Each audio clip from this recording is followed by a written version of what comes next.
नमस्कार, मैं हूं वंदना पांडे और आप देख रहे हैं के न्यूज इंडिया। बुलेटिन की शुरुआत करेंगे उससे पहले हेडलाइंस। बजट सत्र के दूसरे दिन की कार्रवाई जारी, सपा विधायकों ने किया हंगामा, योगी से कई मंत्री सदन से नदारद। सदन के अंदर गन्ना लेकर पहुंचे सपा विधायक अतुल प्रधान, किसानों की समस्या का समाधान कराने की कर रहे मांग।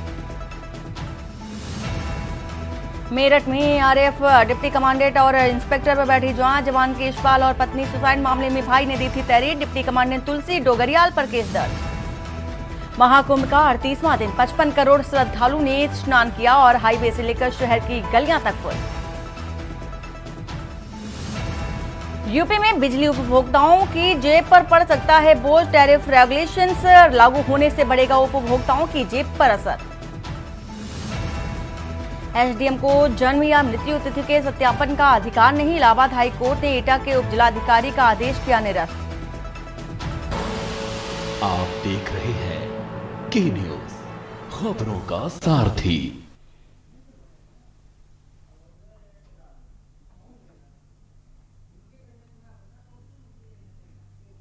और इसी के साथ ही साथ विधानसभा की कार्रवाई जारी है। सतीश महाना को इससे पहले आपने सुना, और इसी के साथ ही साथ योगी आदित्यनाथ के बयान के बाद जो सरगर्मियां हैं राजनीतिक दलों के बीच वो काफी तेज हो गई हैं।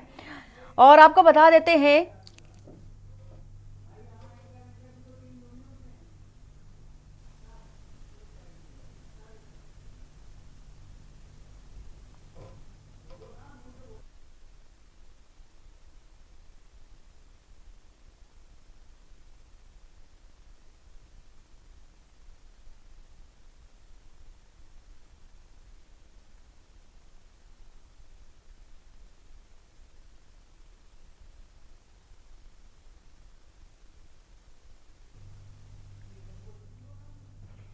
तो सीएम योगी के बयान पर समाजवादी पार्टी का दौरा चरित्र है। अपने बच्चों को इंग्लिश मीडियम में पढ़ाते हैं, दूसरों को बोलते हैं कि मुसलमान की दरगाह में जाएं, वहां स्कूल चलाएं और उर्दू सीखें। कठमुल्लों की तरह राजनीति की जा रही है के सवाल पर डिंपल यादव ने कहा कि ये जिस तरह की भाषा का इस्तेमाल करते हैं, भारतीय जनता पार्टी के जो बड़े बड़े लोग हैं, नेता हैं, इनकी ना तो भाषा अच्छी है और ना ही भावनाएं अच्छी हैं। विधानसभा में सदन का पहला दिन था जहां कुंभ पर बात होनी चाहिए थी, जहां हमें पता चला कि कितनी बड़ी बड़ी घटनाएं कुंभ में घटी हैं, जहां आंकड़े सरकार ने छुपाए हैं, हजारों करोड़ रुपए, हजारों करोड़ पूरी व्यवस्था में लगा दिए गए, और यह अपनी कमियों को छिपाने के लिए ऐसी भाषा का इस्तेमाल कर रहे हैं। क्या कुछ कहा है डिंपल यादव ने, ये भी आपको सुना देते हैं।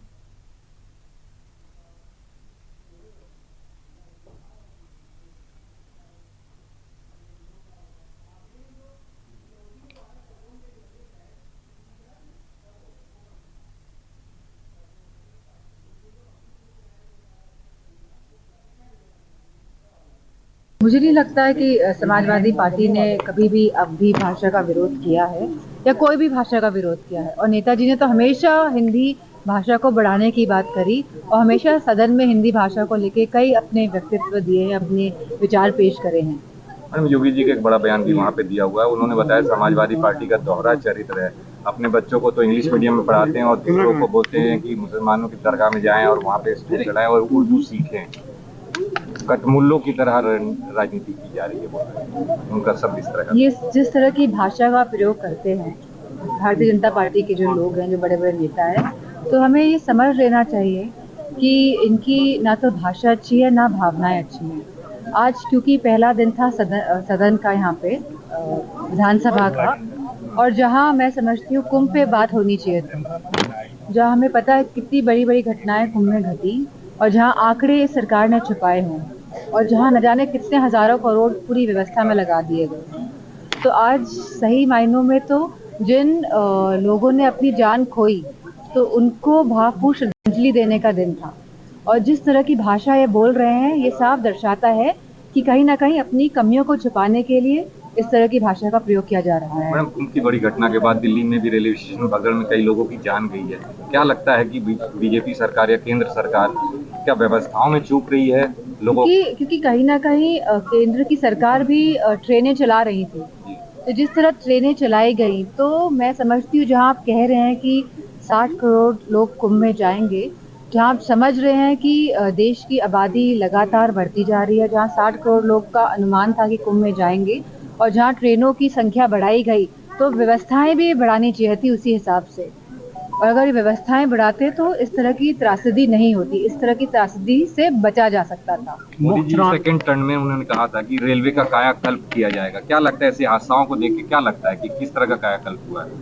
मैनेजमेंट को लेके किस तरह का देखिए? नहीं, करने को तो बहुत कर सकते हैं, ऐसा नहीं है कि भारत पे रिसोर्सेज नहीं है, कि कोई कमी है हमारे पास, लेकिन सही मंशा और एग्जीक्यूशन, जिस तरह से काम होना चाहिए, जिस तरह से समाजवादी पार्टी की सरकार में काम हुआ है, गांव-गांव तक सड़कों का काम किया है, जहां हमारी स्वास्थ्य व्यवस्थाओं को सुधारने का काम किया है, जहां एम्बुलेंस चलाई, जहां डायल 100 चलाया, जहां 1090 जैसी महिलाओं के लिए हेल्पलाइन दी, जहां स्वास्थ्य सेवाओं को उच्चतम करने की कोशिश की गई है। तो अगर आप चाहें तो आप काम कर सकते हैं, लेकिन अगर मंशा ही नहीं है, उस तरह का सोच नहीं है और दूरदृष्टि नहीं है, तो हम देख ही रहे हैं आज उत्तर प्रदेश का क्या हाल है।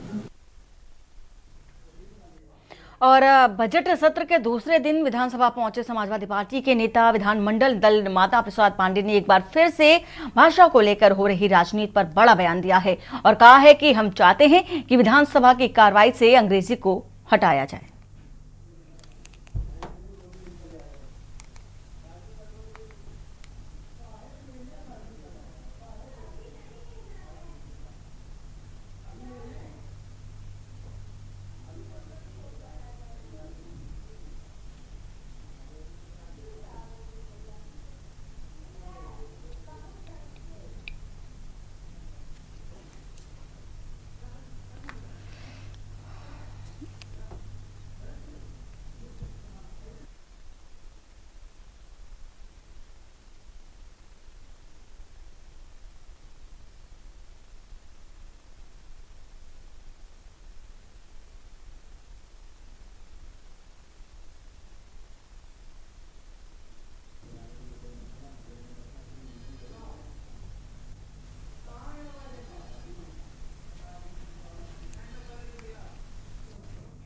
और विधानसभा सत्र का आज दूसरा दिन है और मेरठ से समाजवादी पार्टी के विधायक अतुल प्रधान अनूठा प्रदर्शन करते हुए विधानसभा के अंदर पहुंचे। हाथ में चौधरी चरण सिंह की फोटो और गन्ना लेकर सपा विधायक अतुल प्रधान विधानसभा में पहुंचे और सपा विधायक अतुल प्रधान कल विधानसभा में जंजीरों में जकड़े हुए आए थे और आज वो किसानों की समस्या को लेकर के हाथ में गन्ना लेकर विधानसभा पहुंचे हैं। और इसी के साथ ही सपा विधायक अतुल प्रधान से हमारे संवाददाता शिवा शर्मा ने बातचीत की है, आपको सुना देते हैं। विधानसभा सत्र का आज दूसरा दिन है और समाजवादी पार्टी के से विधायक अतुल प्रधान इस वक्त हाथों में गन्ना लेकर के विधानसभा पहुंचे हैं और जाहिर सी बात है कि इस सत्र के दौरान गल्ला मूल्यों को लेकर के जिस तरीके से सरकार गिरी थी उसको लेकर के समाजवादी पार्टी एक बार फिर से स्टैंड लेगी। और अतुल प्रधान है, आप देख सकते हैं गन्ना हाथ में है और जरूर इसी बात का मुद्दा शायद आज विधानसभा में उठेगा। अतुल प्रधान से बात करते हैं। सर, क्या मुद्दे होंगे आपके, आज गन्ना लेकर के आए? देखिए, मुद्दे तमाम हैं। उत्तर प्रदेश में समाजवादी पार्टी मुख्य विपक्षी दल है। ऐसा कोई विषय नहीं है जो माननीय राष्ट्रीय अध्यक्ष अखिलेश यादव जी ने ना उठाया हो, लेकिन हम लोग पश्चिमी उत्तर प्रदेश से आते हैं और जहां पूरी हमारी बेल्ट गन्ने की बेल्ट है और ये जो बेल्ट है हमारी गन्ने की, तो आप इसको समझ सकते हैं कि रीढ़ है वहां पर, और ये रीढ़ जो है हमारी, हम उस रीढ़ के लिए यहाँ पर कम से कम सरकार को चेताना चाहते हैं। 5 साल में सिर्फ एक बार गन्ने के दाम बढ़ाएं। आप महंगाई देखिए किस कदर बढ़ी है, चाहे वो कीटनाशक हो, चाहे वो बीज हो, कहीं पर ठीक तरीके से उपलब्ध नहीं हो पा रहे। मैं जिस जगह से नुमाइंदगी करता हूं वहां पर लगभग 70 से 80 नहीं बल्कि 90% लोग कहीं ना कहीं प्रत्यक्ष अप्रत्यक्ष रूप से गन्ने पर आश्रित हैं और हमारे लोग ये चाहते हैं कि गन्ने का रेट बढ़े, लेकिन ये सरकार इस पर कुछ बोलने के लिए तैयार नहीं है। और आप देखेंगे तानाशाही की सरकार है, किसी चीज पर बात रखो तो पुलिस से मुकदमे लगा देते हैं। देखिए अतुल प्रधान जिनका साफ तौर से कहना है कि गन्ना मूल्यों को लेकर के ये विधानसभा के अंदर जाएंगे और सरकार ने अभी तक जो मूल्यों का जो इजाफा है वो नहीं किया है और जिस क्षेत्र से ये आते हैं पश्चिमी उत्तर प्रदेश में वहां पर गन्ना किसानों की हालत बद से बदतर हो गई है। वीडियो जर्नलिस्ट रमेश वर्मा के साथ शिवा शर्मा, के न्यूज, लखनऊ। और कांग्रेस पार्टी के नेता और पूर्व सांसद उदित राज द्वारा बहुजन समाज पार्टी की प्रमुख मायावती के खिलाफ दिए गए बयान पर बसपा महासचिव सतीश चंद्र मिश्रा ने कड़ी प्रतिक्रिया दी है। सतीश चंद्र मिश्रा ने कहा है कि उदित राज का बयान घृणित, शर्मनाक, अपमानजनक और निंदनीय है, जो न केवल मायावती जी का अपमान है बल्कि यह पूरे बहुजन समाज, दलितों और स्वाभिमानी भारतीयों की गरिमा पर हमला है। उन्होंने आरोप लगाया कि यह बयान कांग्रेस की दलित विरोधी, महिला विरोधी और जातिवादी मानसिकता का प्रमाण है, जैसा कि पार्टी ने पहले भी डॉक्टर भीमराव अंबेडकर का अपमान किया था। सतीश मिश्रा ने आगे कहा कि मायावती जी ने उत्तर प्रदेश में कानून का राज स्थापित किया था और अपराधियों को डराया था। इसके अलावा उन्होंने भाजपा सरकार और पुलिस तंत्र से मांग की है कि वे शीघ्र FIR दर्ज करें और दोषी को गिरफ्तार करें, वरना यह माना जाएगा कि भाजपा सरकार भी कांग्रेस के साथ मिलकर दलित और महिला विरोधी मानसिकता रखती है।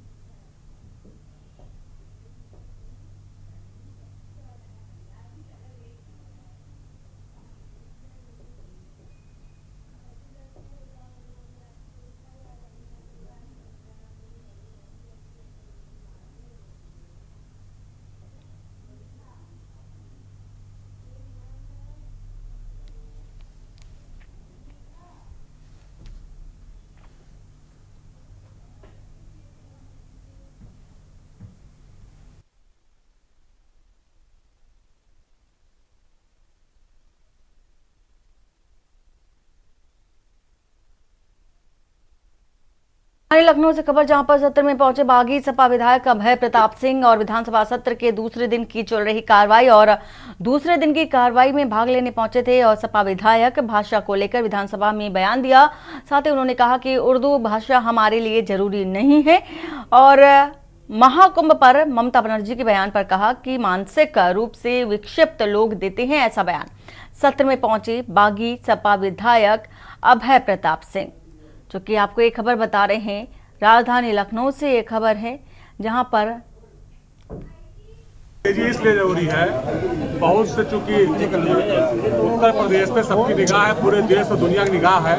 सदन में क्या चर्चा हुई, किस तरीके से लोग अपने वक्तव्य दे रहे हैं, अगर अंग्रेजी में ट्रांसलेट हो जाएगा तो साउथ इंडिया के लोग भी और देश विदेश में रहने वाले जितने हमारे हिंदुस्तान के लोग हैं उन सबको सुनने का अवसर मिलेगा, समझने का अवसर मिलेगा, इसलिए अंग्रेजी जरूरी है। देखिए, जो ममता जी का बयान है वो मानसिक रूप से विक्षिप्त लोग देते हैं। जो मानसिक रूप से विक्षिप्त होते हैं वो महाकुंभ जैसे पर्व को मृत्यु कुंभ का नाम देते हैं। ये बिल्कुल गलत है, इसकी हम निंदा करते हैं और सारा समाज उसकी निंदा करता है। अरे आप छोटा सा कार्यक्रम करते हैं, घर में बर्थडे करते हैं और शादी करते हैं, घर व्यवस्थित रहता है, आप ही पत्नियां कहती होंगी पूरा घर अस्त व्यस्त होने के बाद कम से कम 15 दिन लागे ठीक करे में। ये तो महाकुंभ है, पूरे देश और दुनिया से लोग आ रहे हैं, इसमें कोई ऐसी बात नहीं है।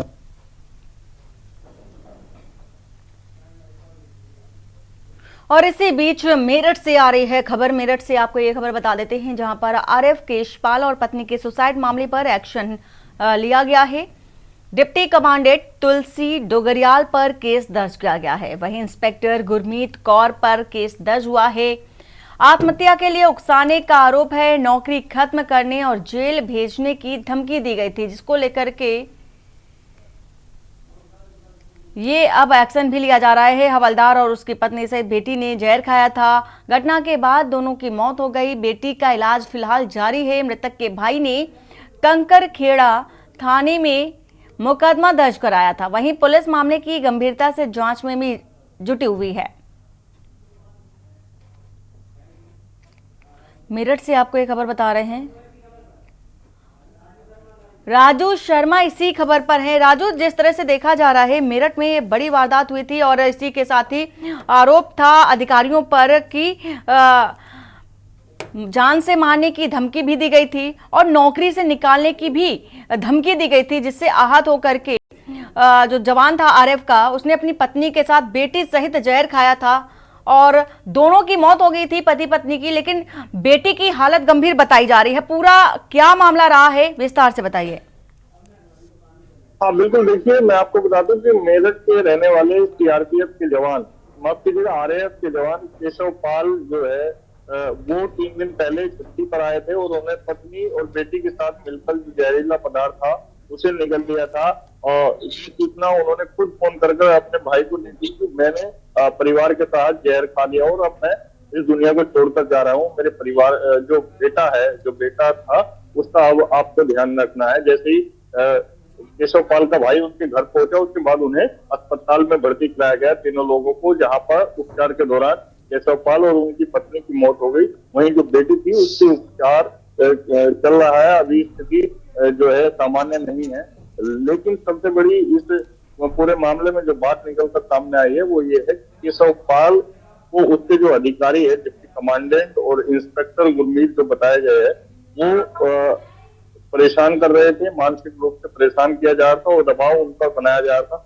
क्या ऐसी वजह थी वो अभी स्पष्ट नहीं हो पाई है, लेकिन आरएएफ के जवान के भाई की तहरीर पर मेरठ के कंकरखेड़ा थाने में मुकदमा दर्ज किया गया है। दोनों ही अधिकारियों के खिलाफ आत्महत्या उकसाने की धाराओं में मुकदमा दर्ज किया गया है और पुलिस अब पूरे मामले की जांच पड़ताल में जुट गई है। लेकिन प्राथमिक जो जानकारी अभी दी गई है वो ये बताया गया है कि जो आरएएफ के जवान थे उन्हें काफी दिनों से परेशान किया जा रहा था, दोनों ही अधिकारियों के द्वारा ब्लैकमेल किया जा रहा था और उन्हें फर्जी मुकदमे में फंसाकर जेल भिजवाने और नौकरी खत्म राजू, यहाँ ये जानना चाहेंगे कि आखिर क्या मामला था कि क्यों उकसाया जा रहा था बार बार और नौकरी से निकालने की बात क्यों की जा रही थी, क्या कारण था?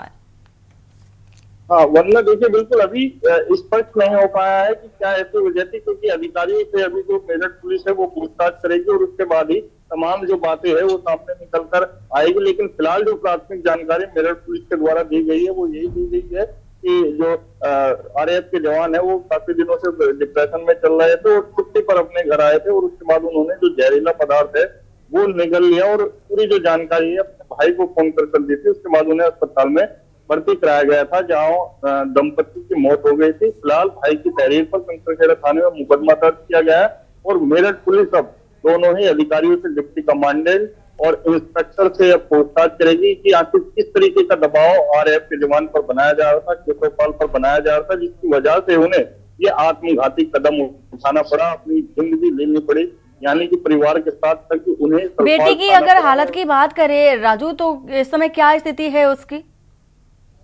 बिल्कुल, अभी जो बेटी है उसका उपचार चल रहा है मेरठ के आनंद अस्पताल में। पिछले 3 दिनों से लगातार उपचार चल रहा है। फिलहाल जो स्थिति है वो खतरे से बाहर बताई गई है, लेकिन अभी बताया गया है कि उपचार 2 और 3 दिन अभी और चलने वाला है। बेटी ने भी खुद आरोप लगाए हैं अधिकारियों पर, डिप्टी कमांडेंट पर और इंस्पेक्टर पर कि वो लगातार पापा को ब्लैकमेल कर रहे थे, परेशान कर रहे थे, जेल भिजवाने तक की धमकी दे रहे थे। लेकिन अभी क्या पूरा मामला था, किस वजह से आत्महत्या की, अभी ये पूरा मामला जो मेरठ पुलिस है वो जांच करेगी, उसके बाद ही स्पष्ट हो पाएगा। लेकिन फिलहाल जानकारी दी गई है कि जो जवान थे उन पर दबाव बनाया जा रहा था। मुकदमे राजू, क्या भाई से जिस भाई ने तहरीर दी थी, क्या उस भाई से कोई इनपुट निकल कर सामने आया, कोई कारण स्पष्ट हो सका? बिल्कुल, उनके द्वारा भी केवल यही बताया गया है कि मेरे भाई को परेशान किया जा रहा था दोनों अधिकारियों के द्वारा, जिससे वो डिप्रेशन में चल रहा था। कई बार जानकारी भी दी गई कि अधिकारी बड़ा दबाव बना रहे हैं, मुकदमे में फंसाकर जेल भेजने की धमकी दे रहे हैं, इस तरीके की बात भाई से शेयर की गई थी। लेकिन क्या वजह थी अभी ये स्पष्ट निकलकर सामने नहीं आया। मेरठ पुलिस अब जांच करेगी और दोनों अधिकारियों से जब पूछताछ होगी तो उसके बाद ही स्थिति स्पष्ट हो पाएगी कि आखिर क्या वजह थी जिसकी वजह से केशव पाल को मौत की नींद सोना पड़ा। बिल्कुल राजू, जांच के बाद ही पता चल सकेगा कि आखिर क्या कारण रहा, इसके पीछे का कारण क्या है, वजह है क्या है। पूरी जानकारी देने के लिए आपका शुक्रिया राजू। खबर बता रहे हैं आपको मेरठ से, जहां पर कंकरखेड़ा थाने में मुकदमा दर्ज किया गया और मृतक के भाई ने केस दर्ज किया। गंभीर आरोप भी लगाए गए हैं अधिकारियों पर और इसी के साथ ही साथ आत्महत्या के उकसाने को लेकर के भी आरोप लगाए गए हैं।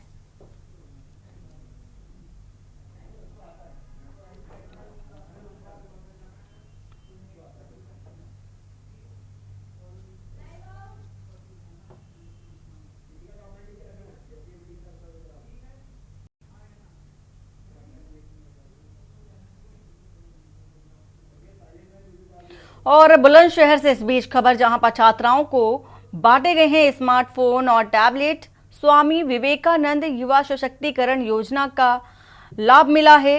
पहासू में 20 छात्राओं को स्मार्टफोन और 3 छात्राओं को टैबलेट भी वितरित किए गए हैं।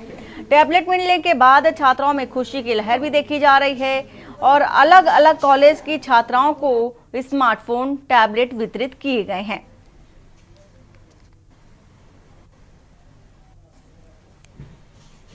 तो बुलंदशहर से आपको ये खबर बता रहे हैं, पहासू में 20 छात्राओं को टैबलेट दिए गए हैं, स्मार्टफोन भी वितरित किए गए हैं और स्मार्टफोन पाकर के छात्राओं के चेहरे भी खिले हुए हैं। अलग अलग जो विद्यालय हैं उन छात्राओं को स्मार्टफोन और टैबलेट दिए गए हैं।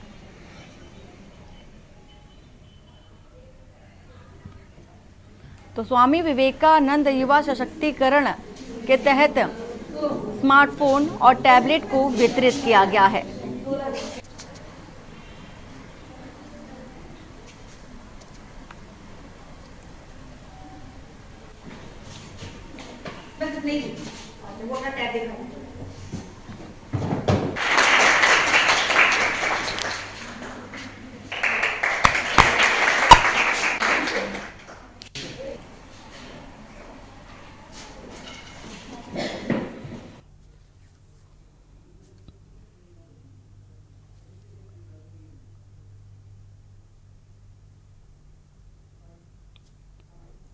मैं डॉक्टर रुचिता भारद्वाज आप सबको ये बताना चाहती हूँ कि आज 18 फरवरी 2025 में स्वामी विवेकानंद युवा सशक्तिकरण के अंतर्गत जो मोबाइल वितरण हो रहा है उसका समारोह हमारे कॉलेज में किया गया, जिसके अंतर्गत 20 बच्चों को स्मार्टफोन दिए गए हैं और 3 बच्चों को टैबलेट दिए गए हैं।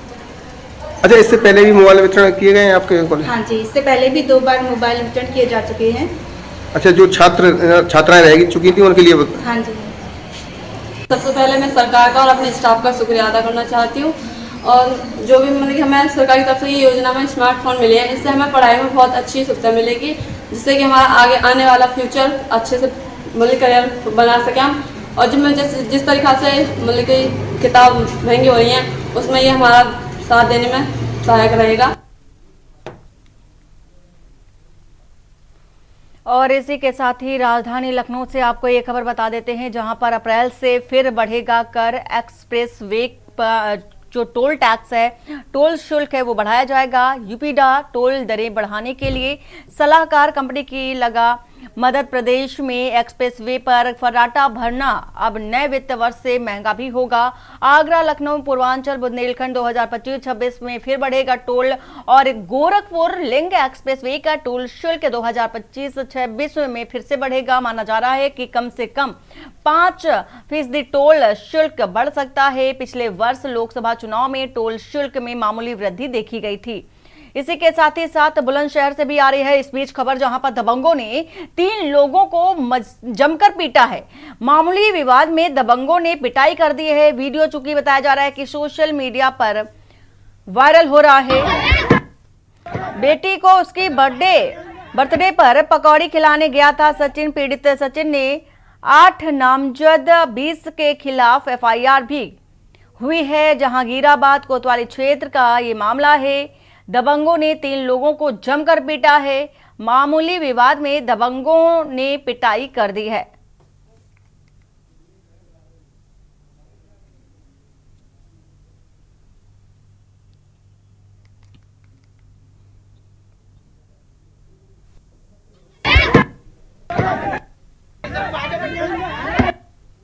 तो तस्वीरों में आप देख सकते हैं, मामूली सी बात को लेकर के दबंगों ने दबंगाई दिखाई है और युवक की जमकर पिटाई कर दी है।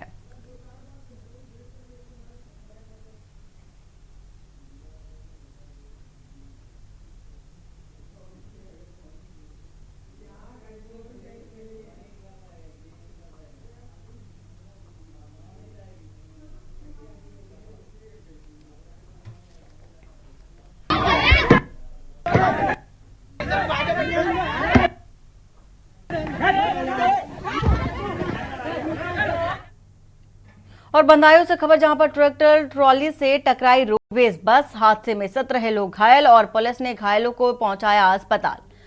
सहसवास कोतवाली क्षेत्र की है घटना। खबर आपको बता रहे हैं बदायूं से, जहां पर ट्रैक्टर ट्रॉली से रोडवेज बस टकरा गई और ये भीषण हादसा हुआ है। तो तस्वीर भी आपको दिखा रहे हैं। हादसे में 17 लोग घायल बताए जा रहे हैं और वहीं ट्रैक्टर ट्रॉली से टकराई है रोडवेज बस के परखच्चे उड़ गए हैं। 17 लोग घायल बताए जा रहे हैं। मौके पर पुलिस भी पहुंची है, घायलों को अस्पताल में पहुंचाया गया है।